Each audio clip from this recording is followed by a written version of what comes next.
Do you believe it's politically motivated from the SEC? Why do you think they're taking so long to approve a spot Bitcoin ETF? Yeah, I think that that I don't know if it's yeah, I guess in some way politically motivated or state motivated. I don't want to say politically motivated in the sense that I don't think it's one party versus another. I think it's more of the interests of the federal government and particularly the Fed Treasury impacting the SEC. And so I think that what I would say is it does feel like they're getting at the end of the road in terms of excuses, and that the conventional wisdom with the likes of BlackRock coming in is that an ETF will get approved very soon. I'm someone who is just cautious around that. I think that there are very large, powerful interests that ultimately do not want Bitcoin to continue to even incrementally gain ground and kind of be a potential future threat to the dollar. I think that is ultimately what it is, not in a threat in a bad way, but in terms of competition.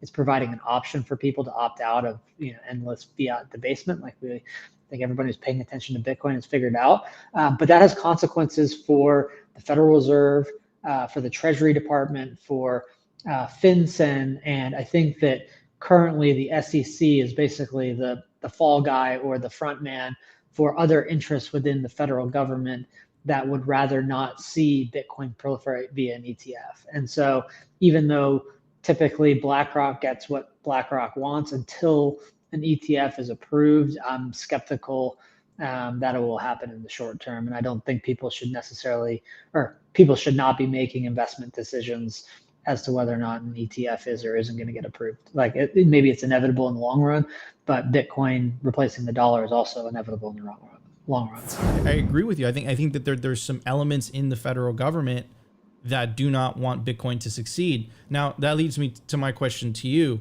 is the people that are in charge of so-called regulating the industry are also the people that stand the most to lose?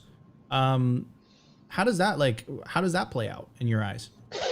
Yeah, I mean, I think that it's interesting to think about the different competing interests, right? Because you can look at the Goldman Sachs, JP Morgan's, BlackRocks of the world, kind of the private, but more and more quasi-public institutions, not just in terms of public shareholders, but kind of becoming more crony capitalists attached to the state in terms of co-opting the state to create regulatory capture. So I think that drawing the line between what's in the interest, because some people might say like JP Morgan has the most to lose.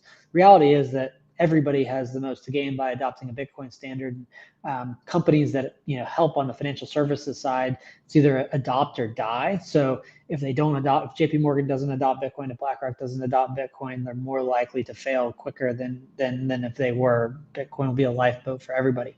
I think that the corporate interests or the private interests, even if they're becoming more quasi-governmental as too big to fail, is codified.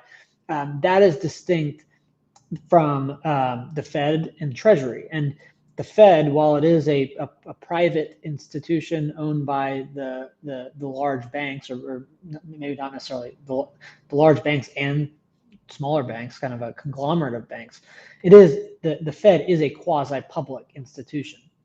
The Treasury is a 100% public institution. And so I think that across those lines and chasms, you probably have a world where Treasury and FinCEN, totally like government interests, state actors, they 100% do not want Bitcoin. Their business is the dollar. The Fed, same thing, but you could look to a world where maybe the Fed wants to continue to exist and adopts Bitcoin. So I think it just exists on a spectrum, but I would distinguish the large interests that even though JP Morgan and Goldman Sachs and Bank of America and Citi, they might kind of seemingly have an interest to stop Bitcoin. I think it's more the pure government bodies that really extract kind of state-derived power from the dollar and kind of derivative systems that the dollar can kind of co-opt, that are really kind of creating the pushback from this, rather than the large private institutions that kind of control the government, but are distinct from it. How do you fight against this administrative state that is funded by, this endless money printer? How do you, is it in terms of election? Is it in terms of getting people to, adopt Bitcoin in the United States? Corey Clipson wrote a paper called The Race to Avoid the War, where he makes the case about, getting an intransigent minority in the United States. I think it's like 10 million Bitcoiners that are unwilling to bend in a certain issue. How do you, is it an educational thing? Is it a lobbying thing? What's your take on that, Parker? Yeah, I mean, I think it's somewhere between too big to fail on Bitcoin side of like too many people have to adopt it, and where the interests become conflicted. I think I saw a tweet from Safe Dina Moose, or someone putting a tweet out that quoted him, that was, "Come for the greed, stay for the revolution."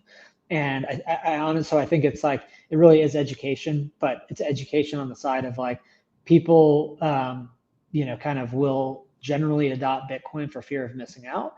That fear of missing out is actually rational. Like they're following a market signal that's saying Bitcoin's not dying; it continues to increase in purchasing power over time. I either need to adapt or die. I either need to adopt this or not. And oftentimes, people first adopt Bitcoin for the reason that they're expecting their wealth to increase. As people fall further and further down the rabbit hole, there's this saying, which I think is 100% true. It's not true to 100% rule in all cases, but is that Bitcoin changes people more than people change Bitcoin. I think that's something we're seeing currently as people are trying to change Bitcoin, or at least certain of the consensus rules. But it's getting more people in and engaged of why they have an individual interest or a business interest to gain by adopting Bitcoin. And then once they're in the Bitcoin vortex, they become, on Team Bitcoin. And the more people that adopt it, the harder it is to stop. The more people in the government body that are holding Bitcoin individually, their interest is aligned to not fuck it up. The more people within JP Morgan, Goldman Sachs, the Federal Reserve that own Bitcoin, the less likely they are to fuck it up, because ultimately they're going to align behind their own self-interest. And those self-interests are both personally and their businesses.